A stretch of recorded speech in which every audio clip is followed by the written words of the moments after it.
Hi, everyone. I'm Don Sauce here. I'm the Faculty Associate Director of our Teaching and Learning Center, and you have found your way to our Professional Development Series. And for that, we are very excited.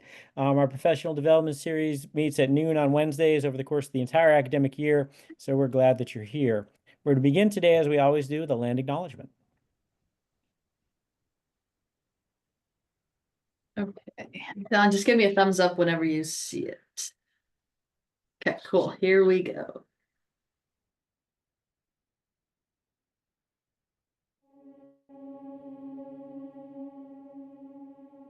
As the first land-grant institution established under the 1862 Morrill Act, we acknowledge that the state of Kansas is, historically, home to many native nations, including the Kaw, Osage, and Pawnee, among others.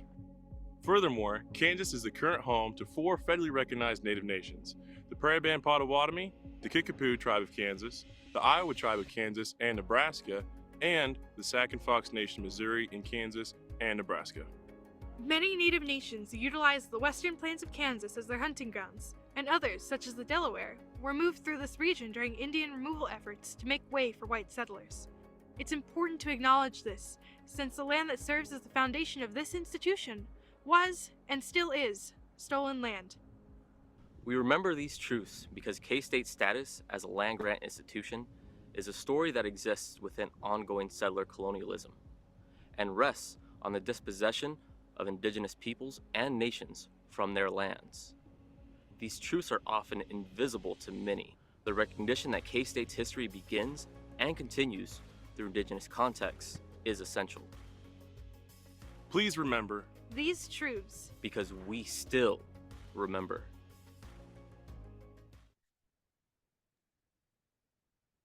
Thank you. As part of our development series, we have the opportunity to potentially have you earn professional development certificates, or if you're a faculty member, even become a TLC fellow. And my colleagues will drop the information about that into the chat for you now.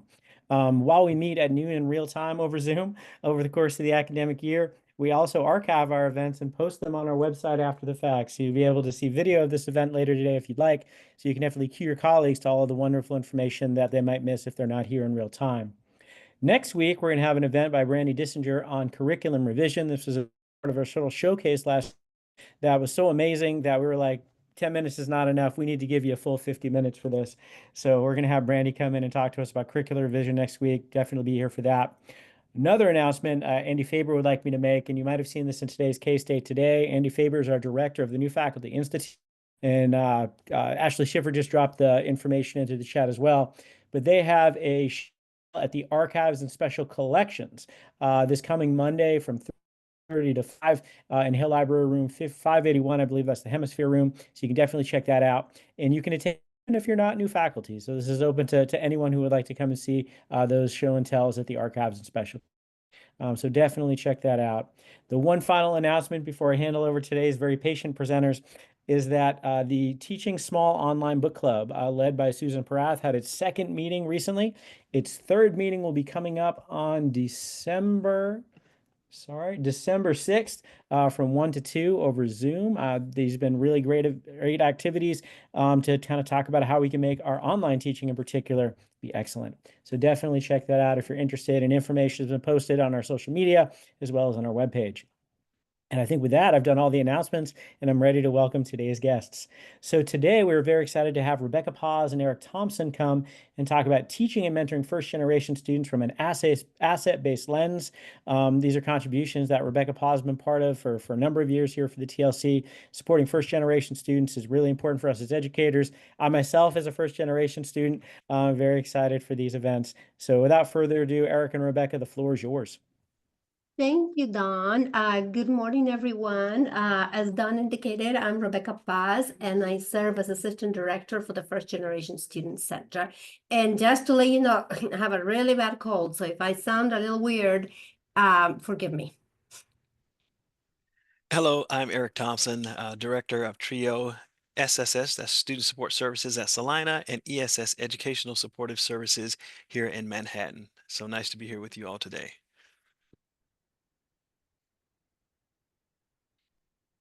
So today we will jump right in, and we're going to try our best to do, I guess, a I don't know, collaborative presentation in two different places, Rebecca and I. And first off, you know, we're here with educators, so we want to wow you with our learning objectives. First, our goal is to help you understand the first generation college student experience, acquire an based mindset in working with first generation students, and to learn about first generation students resources here at K-State.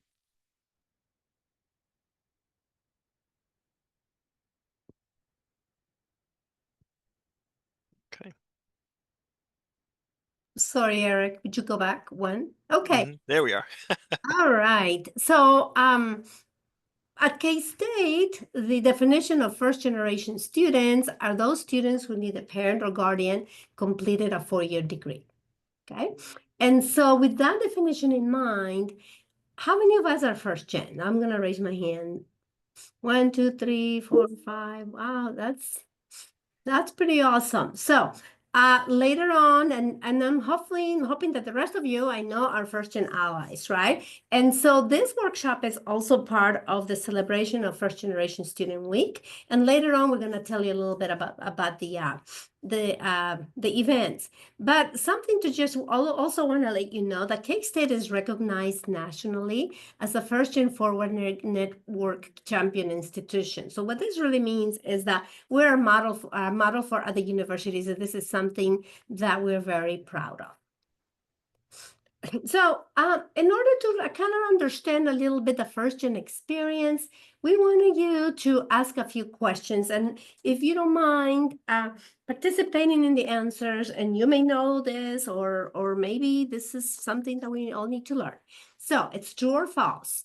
The first one is, first generation students have limited cultural and social capital about university environments. Is that true or false?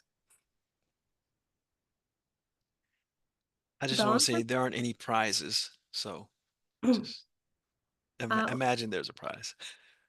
Yeah. Well, the prize, we can give you lots of swag. True. Okay. And why is that true, you think?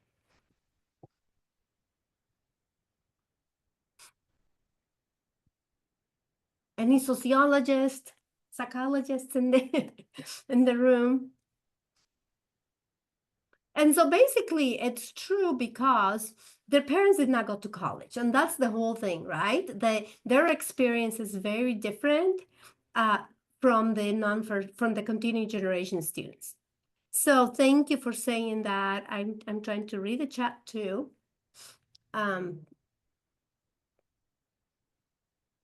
Sorry, I'm reading the chat. Okay, the second one now is first generation college students often work more hours and borrow more money while in college than their continuing generation counterparts.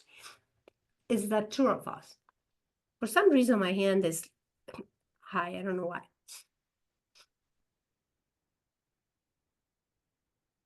What do you guys think?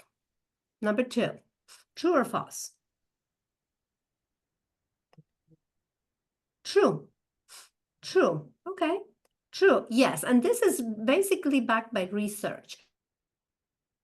And you're going to find out that this maybe makes us think that when we have students in the classroom, keep this in mind, that those first generation students have to spend a lot of hours of their week working. So that takes time away from studying. So that's another piece that it's worth providing awareness of. So number 3, first generation students are only students of color. False, false. Okay, I think there's consensus of that. All right. And then later on, we're going to learn about the demographics of K-State first generation students and the breakdown. Academic adjustments may depend more on co-curricular and structured academic activities. True or false? What does that mean? What does that mean? Okay. Academic adjustments may depend more on co-curricular and academic activities. I think instead of adjustment is academic achievement, okay? So basically what this means that if the students participate in co-curricular and structured activities, they're more likely to be successful. I think somehow that word got, maybe it was AI or autocorrect I got in there. Sorry about that. Thank you for asking that.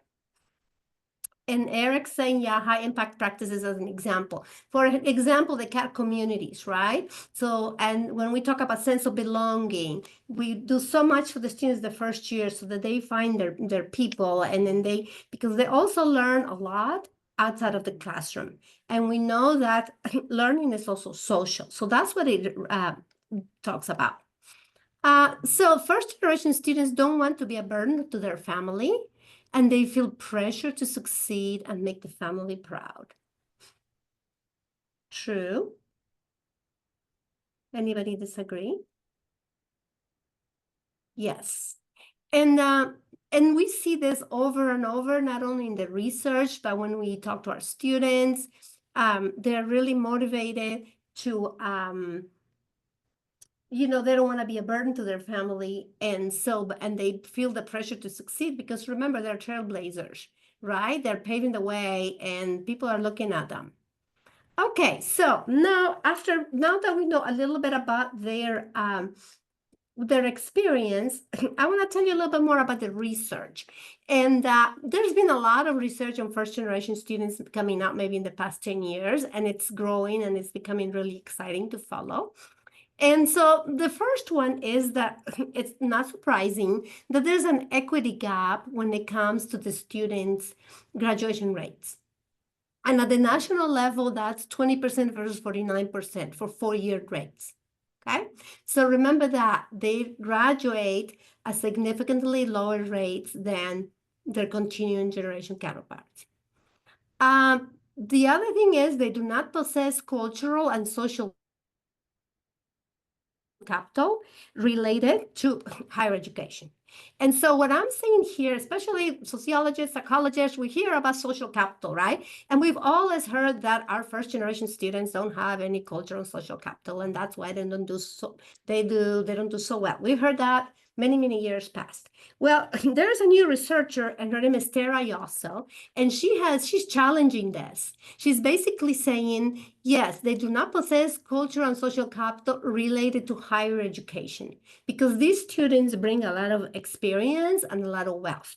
So she came up with a new framework that is called community cultural wealth. And it's basically a framework used to analyze education from an anti-deficit perspective. So we want you to start thinking about this too, as we really want to shift our lens and looking at the students from an asset-based lens. Okay, and at some point I can give you also.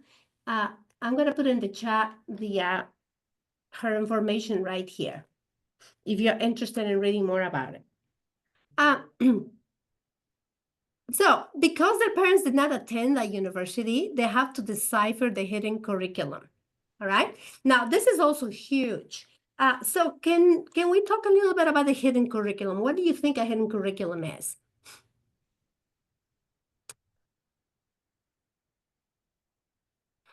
And as administrators, as professors, what do you think a hidden curriculum may be? Anybody? The stuff we expect them to know but don't tell them. Thank you. Things that may be taken for granted. How to socially navigate with professors, classmates, how to ask for help. Yes.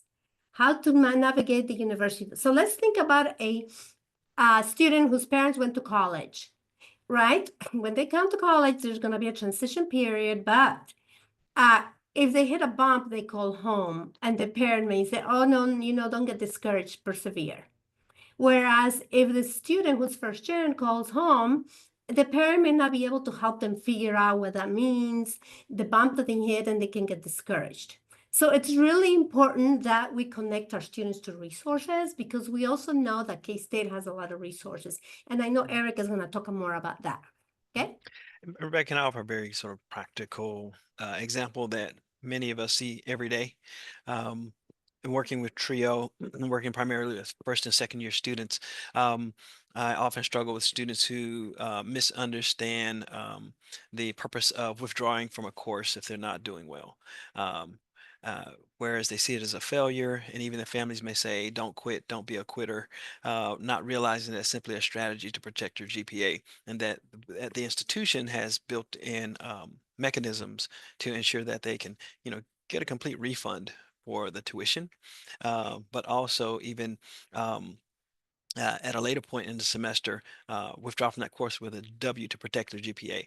But that's a part of a hidden curriculum. I think that many students understand, their parents may understand if they have experience in college. That some of our first generation students, they just don't have, and it can be detrimental to the GPA, and we also know that that could mean less access to scholarship funds and all sorts of other ramifications.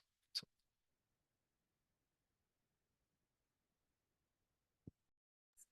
Thank you, Eric. Yes, and there's many more. So I think one takeaway for us is to realize that you don't know what you don't know, right? So the student may, as we may think, oh, you should have known that. Well, if nobody told you, how would you know, right? So really understanding that piece that sometimes the students don't fail because they want to, or don't take advantage of resources because they don't want to, but it's because they just didn't know. Okay.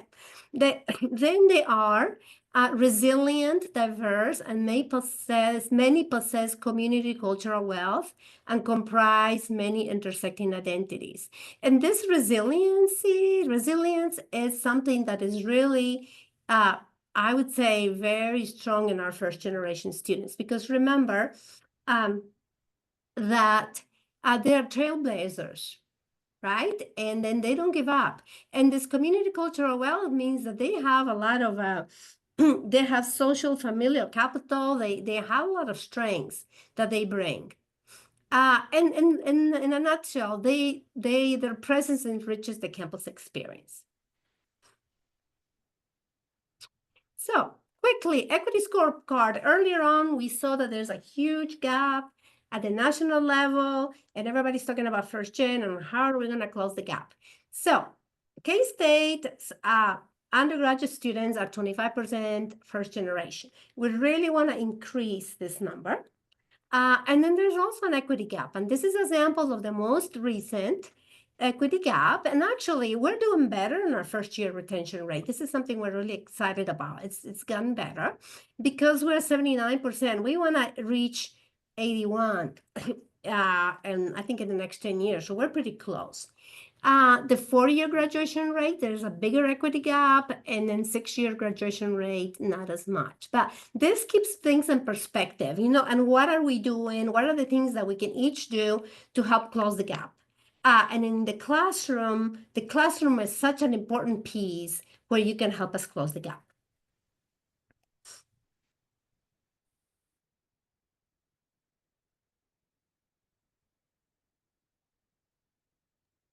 Eric, I think, did you want to go over this? sure. So make sure that my mic is on. Okay, great. So as we think about what does a first generation student look like? It's impossible to say, right? It's almost like um, you know when we think about adult learners, or when we think about how do we recruit these populations that we know are looking for higher education, we want to connect with them, but they're everywhere and nowhere at the same time. It's kind of like that. We can't walk up to a student and say, "Hey, are you first generation?" In the TRIO world where I work, we can, we have supports for first generation students, students with low income, but we can't ask those questions. And so, it becomes really important that our admissions departments, we're educating parents, educating students, educating the community about not just the the presence of first generation students on our campus, but why they're valuable to us. How do we communicate that they're valuable to us? And so when we think about the ethnicity breakdowns and things like that, it is important to sort of recognize that there are ways that we can bring some cultural awareness to working with first generation students, but they can be from all sorts of backgrounds. They can be from all sorts of geographic locations. And so we can't put them in the box, but we do have to identify them some kind of way. And so for us, it's really critical at Rebecca and I that we are engaged in outreach to those students, that we're providing opportunities. And not only that, but we're partnering with faculty, staff and administrators to say, hey, be on the lookout for these students. We have support for them, and we want to make sure that we connect because they do enrich our community. Thank you, Eric. And there's a question in the chat that these statistics are just undergraduates or include graduates? That's a very good question. It is undergraduates. And then let me tell you something that this is kind of a K-State, how the students get coded as first gen when they first enter the university. That's the undergraduate. So in cases, we can gather that information. For the graduate students, that information is not accurate, so we don't measure that. But the good news is, I think starting next year, the graduate school admissions is going to start using Slate. So in the next 2 years, we should be able to have those numbers too. So it's really hard to see how many others first gen. But thank you for asking. And if we have the opportunity to disaggregate the data, it's important to think about how many of those students are coming from rural communities, how many of those students are military connected, because they tend to be higher concentration of first generation students in both those categories as well. And as we again perfect that data, hopefully we can ensure that that data is available in our dashboards, just so that we're aware that if we have opportunities that cross our desks, we sometimes are inundated with information that we may not think is valuable, but you never know when you have a student who may need a resource or need an opportunity who may fit the category. So next, let's talk about the asset-based lens. An asset-based approach to education is also called strengths-based teaching. I'm sure you've heard these terms. They've been sort of floating around, I think, probably since I entered education. And it's a classroom method that focuses on the strengths and potential of each student. It's a response to deficit-based models of education, which highlight students' shortcomings. Another resource that we can offer you is everylearnereverywhere.org. I can also put that in the chat, but it's a great resource if you're interested in learning more about the asset-based mindset or the asset-based lens in teaching. And so let's talk about now, how are we going to apply? What are the ways in which we practice teaching through an asset-based lens? So we would like to get your opinions in here. What would be, now that we understand what an asset-based mindset looks like? How can we apply that in the classroom?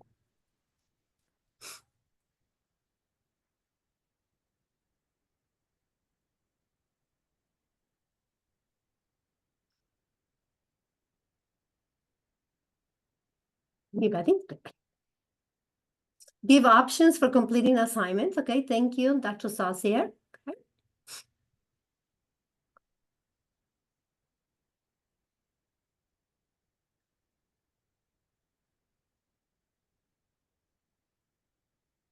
How about understanding, trying to understand where the student is coming from and understanding their circumstances?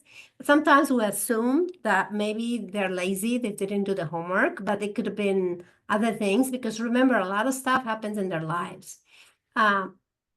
Letting students pick their own topics.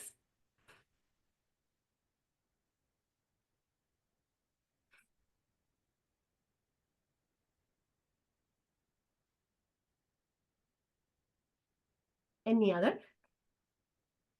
Flexibility with due dates, all right. How about showing empathy too? Highlighting how they've overcome challenges in the past and can give them strategies to overcome new challenges. Thank you. Give them that encouragement, right? One more person. So, and I think I would like to challenge all of us as we relate to with every student, to withhold judgment when we talk to students or when we teach them. Don't make assumptions because we all have different stories. Natalie said, I have also let students choose how their final project is created. Clarissa says, many first-gen students have work experience that help them connect to the content better. Yes. So these So, and again, it's going to be your mindset, our mindset. How am I approaching the student? Am I looking at them as a deficit or I'm looking at them as an asset? What do you think hinders us from utilizing asset-based mindset? What question number 2 now?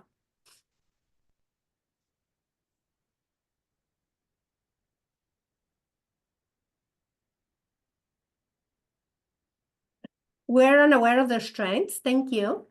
Big classes. Yeah, that's a big one too. Dr. Sassier, right? And how do we connect with them?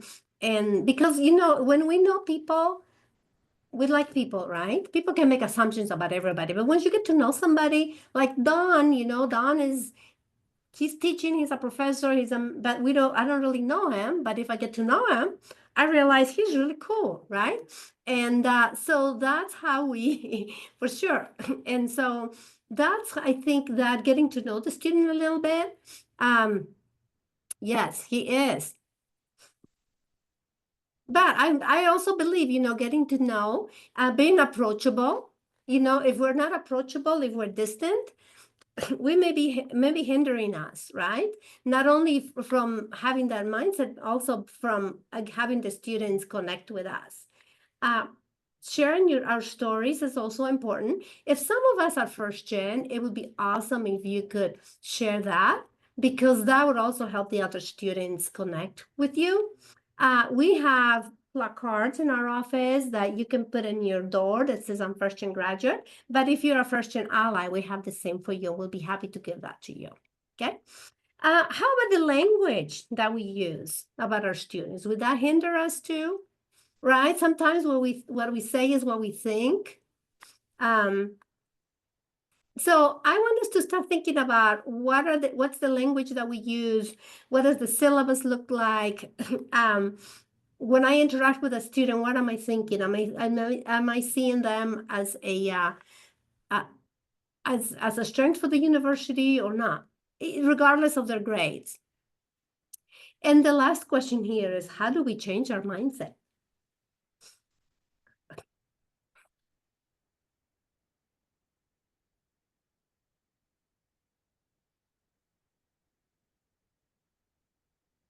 Another thing that I want us to think about when we have syllabi, to think about whose voice is present in the classroom.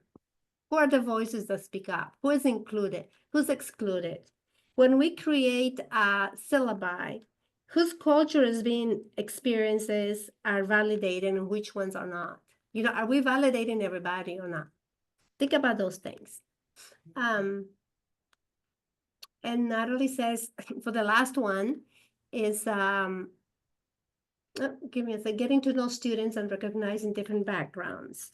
And so another thing I wanted to also bring back is that, going back before I sent it over to Eric, to really be aware of the barriers that we put in our students in the classroom when we talk to them, because I think all of us put barriers.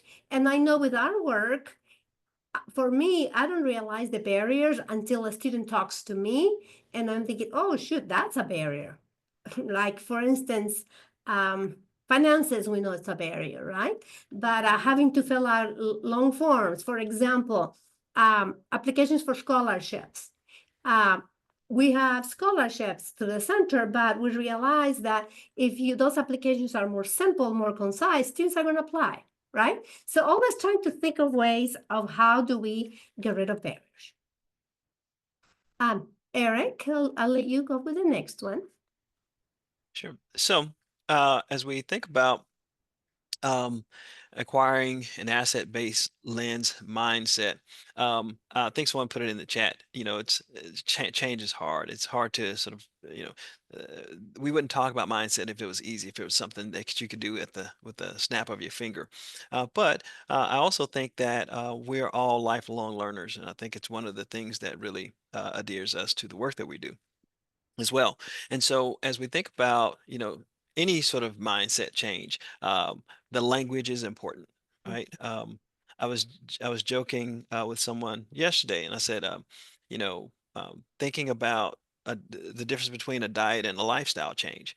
A diet is temporary, and it's a mindset shift to institute any change as a lifestyle change. And so I think as we become learners, we're learning with our students, we're learning from our students, and I think that's a way to um, acknowledge and to celebrate those strengths that our students bring from their unique perspectives.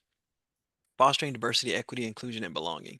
And we know that those aren't always popular topics. Sometimes the definitions get in the way. But I think what we're really talking about is just celebrating as much as we can and acknowledging what Rebecca talked about, the assets they bring to our campuses. You know, we don't want K-State to just look one way. Or we don't want K-State to be, 19,000 legacy students who come with the same perspective from their parents and their grandparents, right? We want an infusion of new Wildcats. We want an infusion of Wildcats from different parts of the country. That's just going to make the campus that much richer. Personally, I feel like I learned as much outside the classroom from my peers as I did from my professors. I also learned more about myself, and so those types of experiences, I think, are what really create the texture and fabric that sometimes is hard to put into a syllabus. But when a student walks to our and it comes into our classrooms, hopefully they will feel included. They will feel that they belong. They will feel that their voice is being heard. Advocate to remove institutional barriers. I think it's very easy to become um, to sort of take on a learn helplessness when you're part of a really large institution that has long-standing challenges. Um, I wish education didn't cost so much, right? I wish education was not so inaccessible to so many, and so my goal is to become a part of that change and to um, you know and I hate to say it, I get really intrusive sometimes. I get in students Kool-Aid if they're not applying for scholarships, if they're not taking advantage of opportunities. My staff, they know we will knock doors if we have to. We'll hunt them down in residence halls. Rebecca and I sometimes we're discussing students' financial challenges and trying to find you know resources for them, and they may not even know it yet, but we're being really intrusive and looking through the data to find out who's going to have trouble at the end of the semester paying their tuition so that they can come back in the spring. um, so removing those institutional barriers that we know are there and connecting students to existing campus resources. And again, we'll share some of those with you. And obviously, the Center for First Generation Students is one that is top of mind for any first generation student. And I'll talk a bit more about TRIO because TRIO tends to be a little bit more limited because we only serve 300 students on the campus. But the more you know, the more that you can be a resource.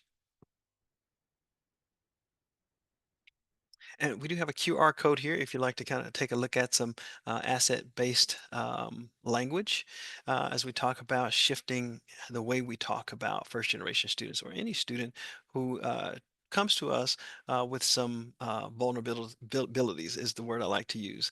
They're not at risk, but they are vulnerable.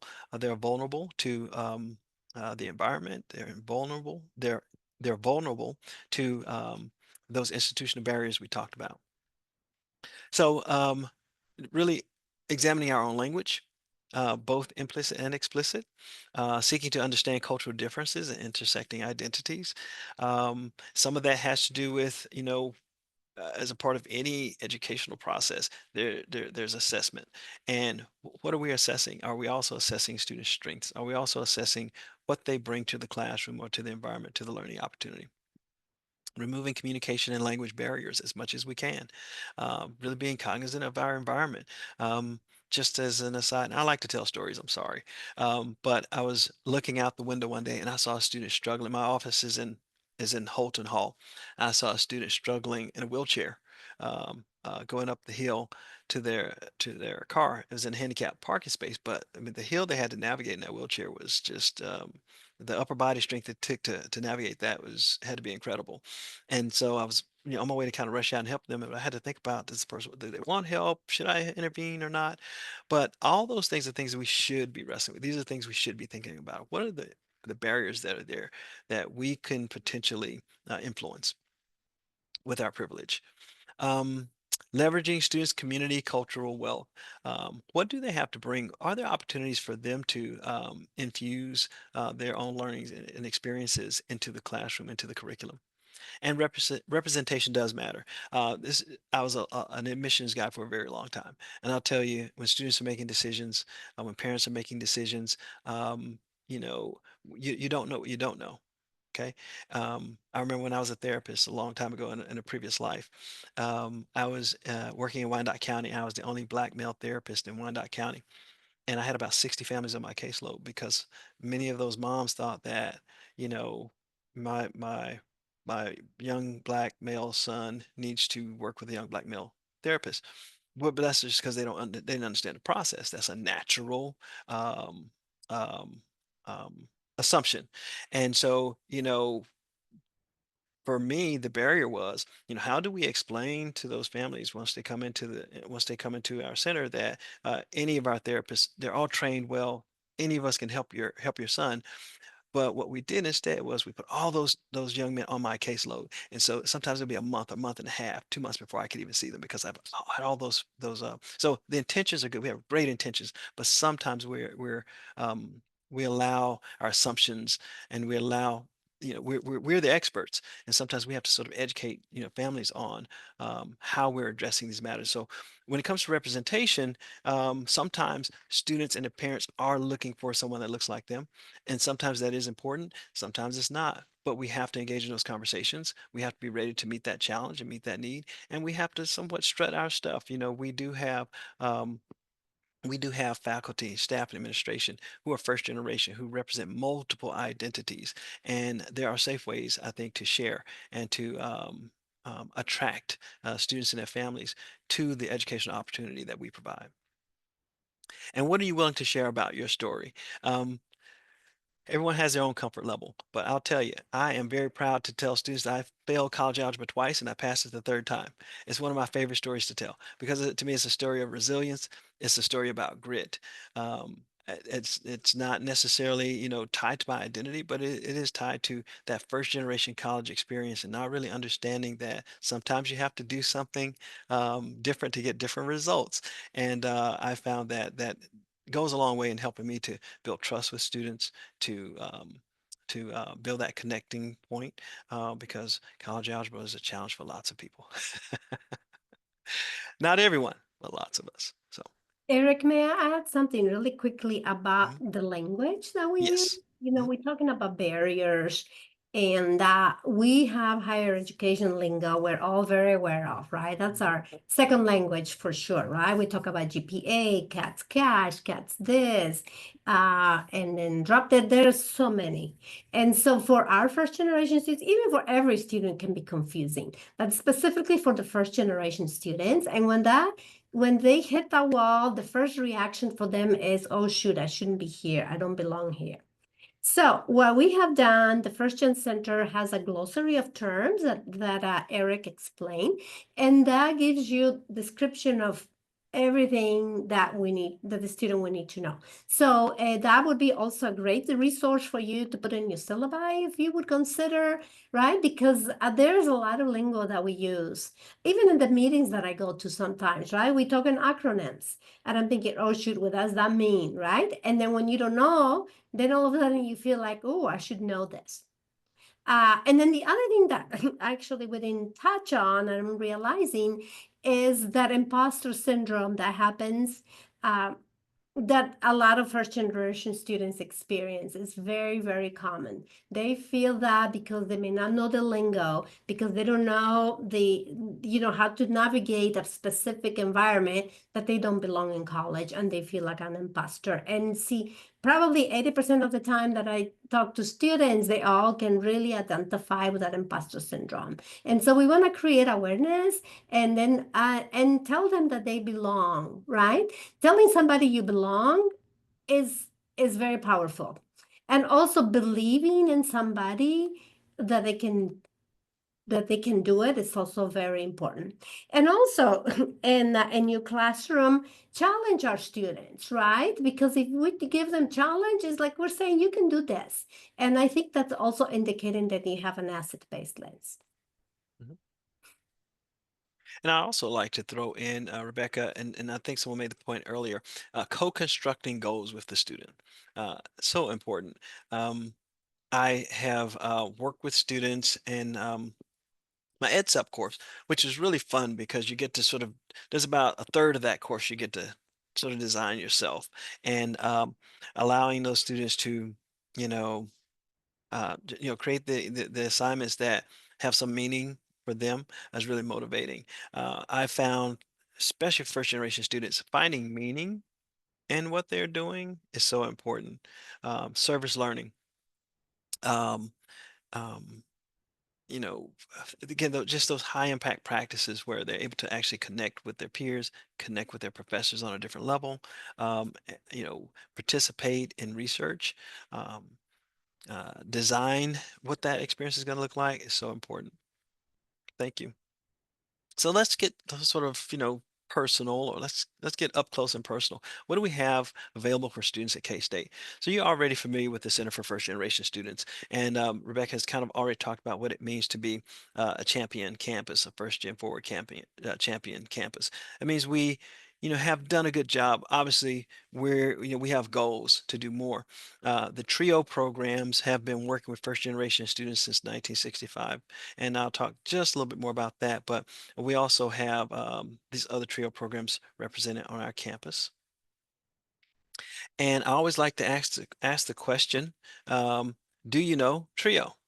If not, I'm going to give you a quick primer. How many of you have heard of TRIO, or you feel like you could give a 5-minute, a 30-second elevator pitch about TRIO by a show of hands? Okay. Awesome. So for those who don't know, TRIO's been around since 1965 as a part of Lyndon B. Johnson's War on Poverty. And there's a think tank that got together and started thinking about, how do we help families out of poverty? We can't just give money. We want to, provide fishing rods. We don't want to just provide fish, right? And so that think tank began to think about who, it was called the Higher Education Opportunity Act, really wanted to hone in some specific areas of the country where there was abject poverty, and those communities really needed help. And what they found through research is that there was not an ethnic group, there was not a particular group, but the most accurate predictor of successful outcomes in college was whether or not the parents went to college. And so TRIO chose way back in 1965 to focus on first generation students. Later on, they added low income and students with disabilities. But right off the bat, it was first generation students based on the research across every demographic, across all demographic lines, um, geographic lines. And so here at K-State, we've been here since 1972. We should be very proud of that. If you have spent any time looking at higher education programs, or excuse me, Department of Education programs, if you're not doing a great job, you don't keep your funding. And so every 5 years we reapply. We've just reapplied. We hopefully will hear back in the spring if we are funded for another 5 years. But the fact that the program has been funded uninterrupted here since 1972 is very powerful. And so our program is called Educational Supportive Services. At the national level, it's called Student Support Services. But in 1972, when K-State received the first grant, there was already a Student Support Services office. And so they chose the name ESS. What do we do? What is the secret sauce? We believe that the secret sauce here is to serve the whole student. We do that through collaboration. Okay. TRIO programs cannot function alone. They're not meant to. They're meant to bring together stakeholders on the campus to ensure that students are being successful. All of our services are free. On a day-to-day basis, we're providing about 120 hours of free tutoring per week. That is peer tutoring. Our tutors are certified. They are trained and certified. We also provide academic success coaching. So if you hear students say something like time management is an issue, I'm overwhelmed by large papers, or finals really activate my anxiety and I just tend to not do well during finals. Those are the types of things we're coaching students through. For our students who are sort of not transitioning in, but getting ready to transition out of the university, we do assist with GRE prep. and we will help purchase those materials. We assist with FAFSA completion, and we also are required to provide financial access to financial literacy education. Again, going back to the war on poverty, how do you help students out of poverty? You do that through education, but also through financial literacy. I've kind of talked a little bit about that. Why is it called TRIO? That's kind of a trivia question, if you're ever on Jeopardy. In the beginning, in 1965, there were 3 programs: Upward Bound, Educational Talent Search, and the EOC, which are all, excuse me, SSS, which are all 2 of those programs are pre-college programs, and SSS was the only college program. But now there are 9 total programs. Who's eligible, which is very important. One of the things I like to tell people is that you won't be able to memorize all this. Just send students to us if you suspect that they may, but always give them the caveat, you know, there's no guarantee you'll qualify, but just go see TRIO and they'll let you know if you qualify. Students do have to be a citizen or permanent resident, and it is an undergraduate only program, and they have to state that they have a need for the program. That's in the application. The first generation, again, from the beginning, we've always served first generation, but somewhere along the way, the program wanted to serve students who come from low-income families as well as students with documented disabilities. So 2/3 of our 300 have to be low income as well. How do we determine low income status? Again, you can't walk up to a student and say, "Hey, are you low income?" We have to do an assessment. There is a formula that is provided every year from the Department of Education. We have to wait on it, and we don't know what that cutoff number is until January of each year, which is halfway through our recruitment. It's Department of Education. I don't have an explanation for it. Hopefully, some of these things that we'll be able to address once the Higher Education Opportunity Act is reauthorized, which has not happened since 2008. We're just waiting because it would be nice if we can just say any Pell eligible student is eligible for TRIO. That would be awesome. If you're familiar with the Student Access Center, if a student is registered with the Student Access Center, they're automatically qualified for TRIO. That student can have a 504 IEP that they brought to the university to say, "Hey, I need accommodation similar to what I had in high school," or they may have a doctor's note that says that they have been diagnosed with a particular form of anxiety, a learning disorder, ADHD, whatever the case may be. It does not have to be a visible disability. Okay, anything that's documented automatically qualifies them.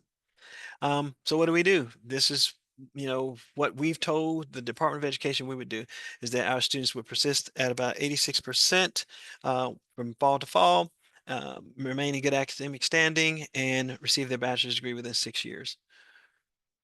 How are we doing? So, this past year was a little bit rough. I think it's the finally kind of feeling that pandemic fallout. Already this year, we've seen some improvements. So in our next annual report, things will look a little bit better.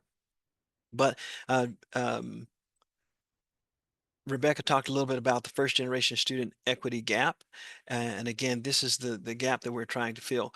If you think about a TRIO student, 2/3 are first generation, but also students who come from low income backgrounds and students with disabilities face many of the same challenges when it comes to completion.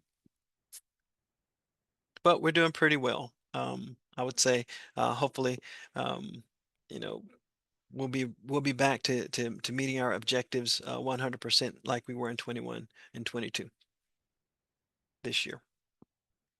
For the new grant, we've sort of adjusted just a little bit our persistence rate, our good academic standing, and our graduation rates, just to ensure that we can, meet those needs and not have to really struggle with again the pandemic fallout, because you all see it. I'm sure you see it. Those students come to us with some learning deficits, and really I think some new levels of anxiety and other mental and emotional challenges as well. Uh, Thank you, Eric. And just a little bit about the First Gen Center. I know you're familiar with it, but the purpose of the center is really to be a hub for connection and collaboration for everything that has to do with first generation students. And really our goal is to really close that equity gap. So our collaborations are with the Teaching and Learning Center, with Eric's shop, with just every facet of the university because we want to grow the awareness, what it's like to be a first generation student, but also really what are the barriers and how can we work together to break those barriers, but also celebrate our students.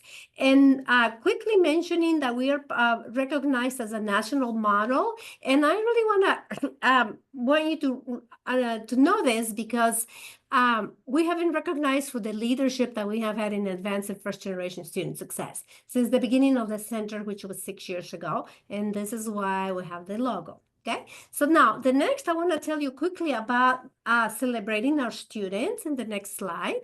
And November 8th of every year is National First Generation Student Celebration.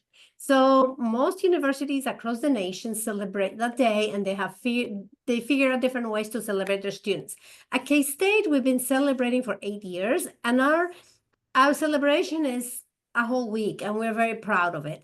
Today's event is part of that celebration. So we would like to invite you to participate in them.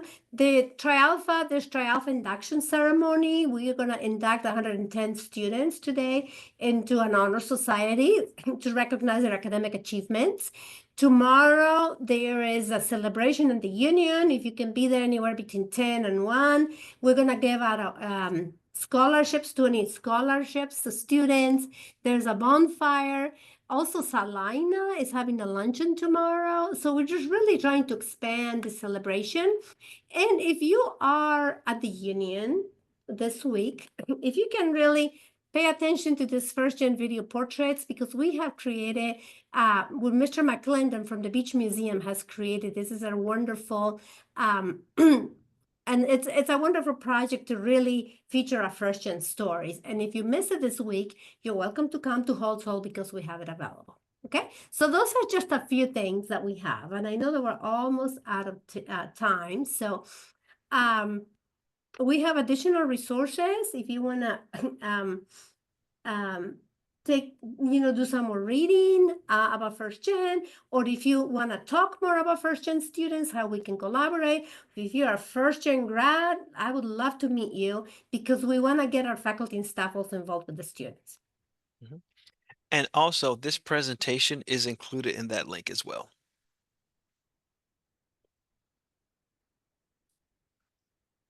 Thank you very much. I don't know if we have any time for questions or feedback. So we are about out of time, but I think you've probably given your contact information in here somewhere that we can reach out if we have further things. And one of the things that I want our audience to know, these are continuing efforts, right? So this is not something that Rebecca and Eric did just for our presentation today. This is what they do on the daily. So this is something that K-State is invested in for a very good reason. And I'm very excited and appreciative of all the work that you do. So I would like to thank both of you for presenting. Hopefully the audience can help me out with this, but thank you so much for the wonderful presentation. You provided a lot of the information and all the work that you do to support our first generation students every day. I'll remind everyone that you can get a professional development certificate as being part of these events and attending a certain number. We have a post-event survey that we've just dropped in the chat that we'd love you to complete to get some feedback on this event.